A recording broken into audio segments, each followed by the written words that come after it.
a lo que vinimos. Autobiografía de Asimov, sus memorias.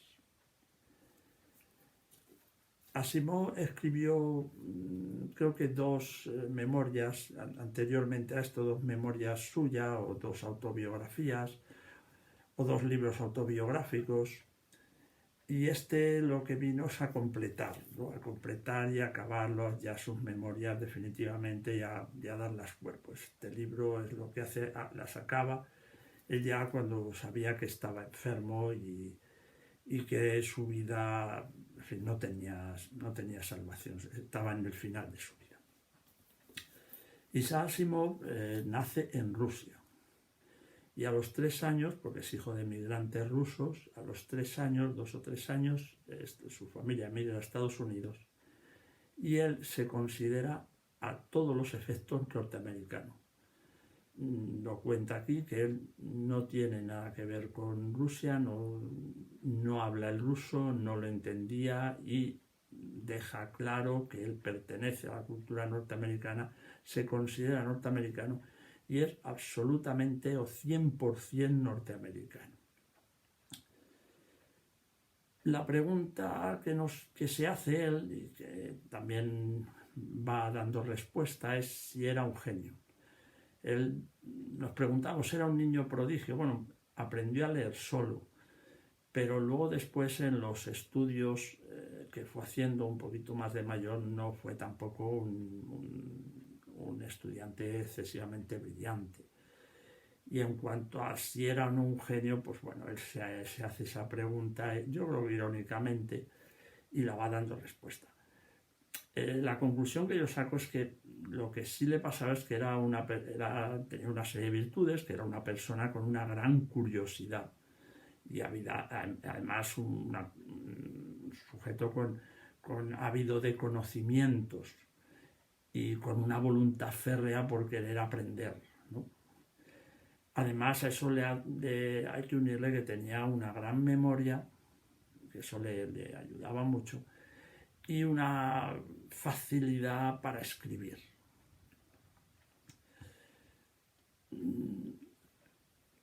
Escribir era lo que más le gustaba en este mundo. O sea, y lo vamos a ver también más adelante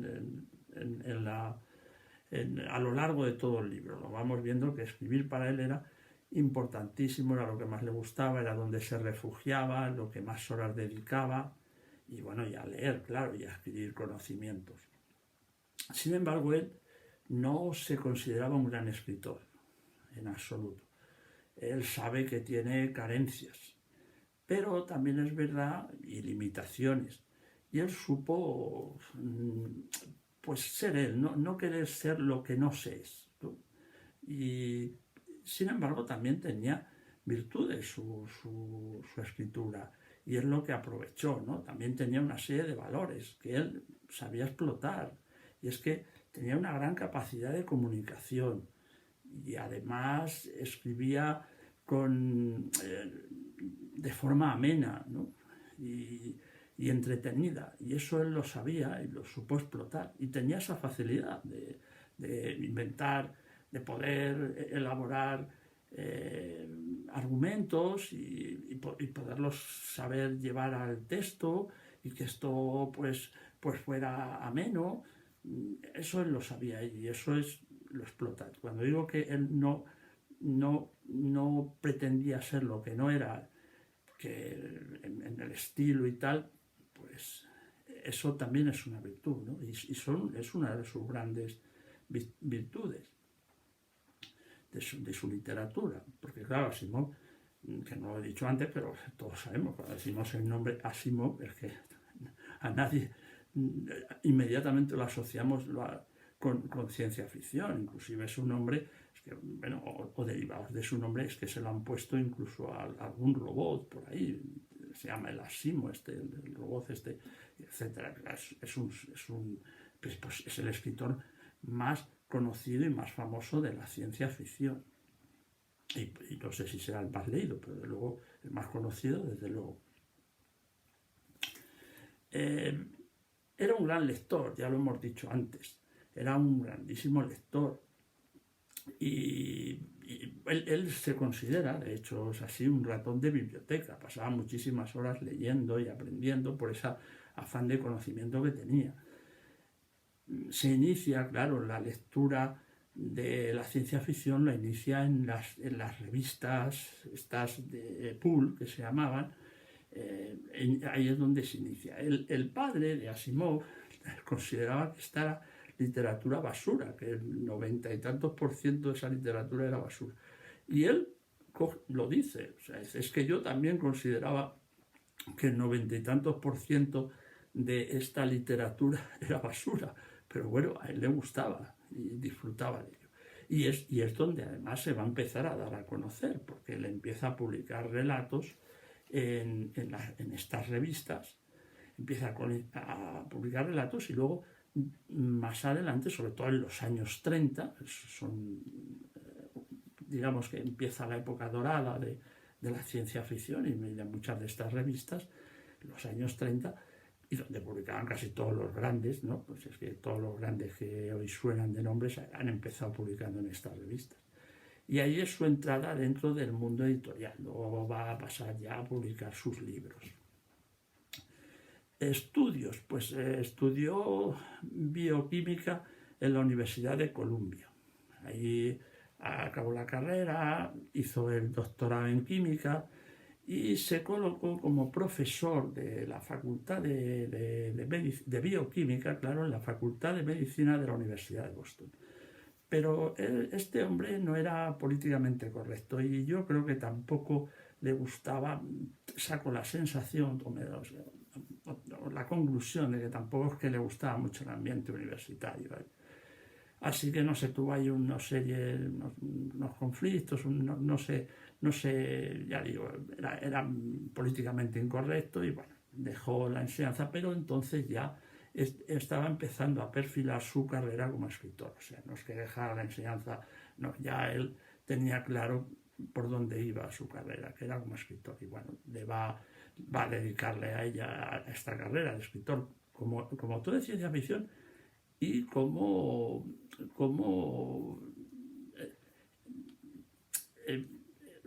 divulgador de la ciencia, y no solo de la ciencia, y de la historia, y porque tiene libros de historia, de divulgación histórica, tiene y ciencia ficción, pero bueno, también tiene novelas y relatos policíacos, etcétera.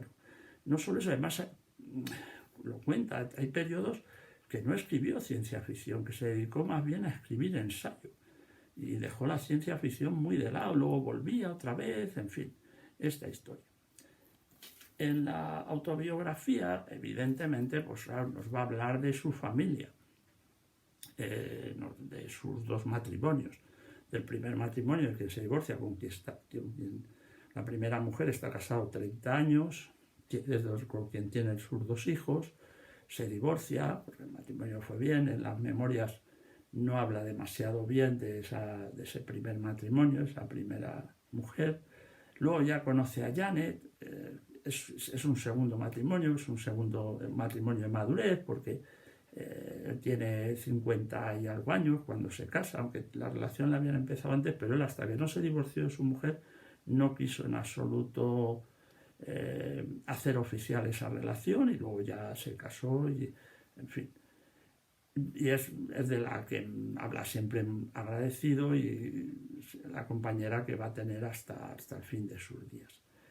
Habla, claro, de sus amigos, la inmensa mayoría pertenecían al mundo de la literatura o de la edición y casi todos eran escritores pues, de ciencia ficción, ¿no? Mantuvo una relación de amistad con Arthur C. Clarke y además con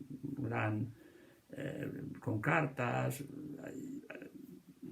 se escribían, hay un gran archivo de cartas de documentación sobre esa correspondencia que mantuvieron. Bueno, y la nómina de escritores de la que habla, en fin, pues es que no vamos, la lista es interminable, podríamos coger aquí, verla, habla de todos ellos, habla de sus obras, unos les gusta más, otros menos, con unos coincidía más, con otros menos, incluso ideológicamente, coincidía más con unos con otros. Este hombre era más bien de una ideología, era demócrata, era de una ideología progresista. Nos va a contar también cuáles son sus obras favoritas y sus obras favoritas dentro de la producción que él tiene.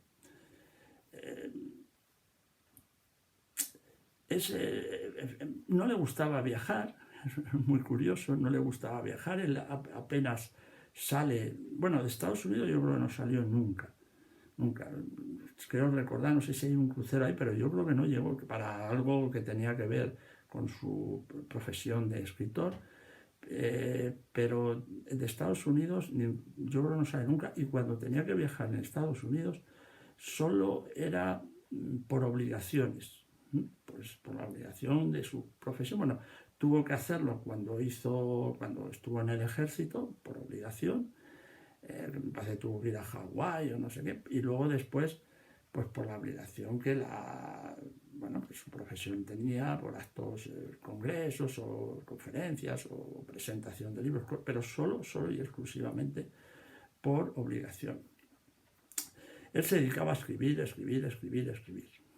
Y nada más, es lo que sus malos momentos los pasaba escribiendo, ¿no?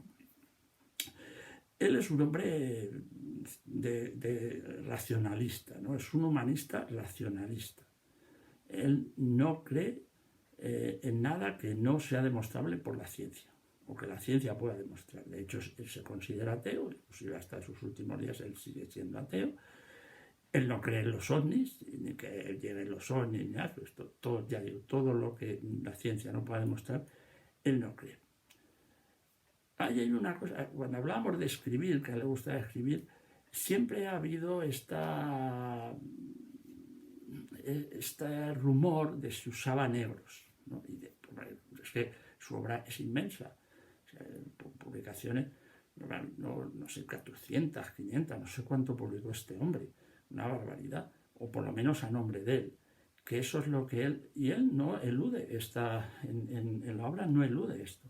Él no dice que no usaba negros, pero sí dice que hay obras que usaban su nombre. Y a veces hay algunas que no le pedían permiso y hay otras que sí, porque él vendía. Y entonces en estas obras pues a veces sí colaboraba de alguna manera, bueno, ponía, aunque a lo mejor estaban escritas por otra y tal, pero él, pues no sé, colaboraba, ponía, la corregía o ponía su acento, o daba indicaciones.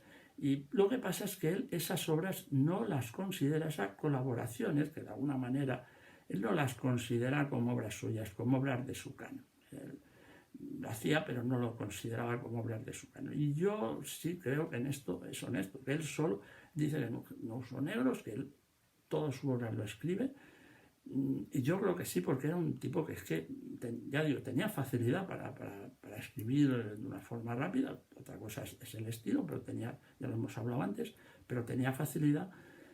Y luego es que, ya digo, él es honesto, ¿no? Dice, no, hay muchas obras que van con mi firma, pero que yo no las he escrito, simplemente me pedían una colaboración. Honestamente, yo siempre decía que me las enviaran, las corregía, aportaba algo, por lo menos para que no solo figurara mi nombre.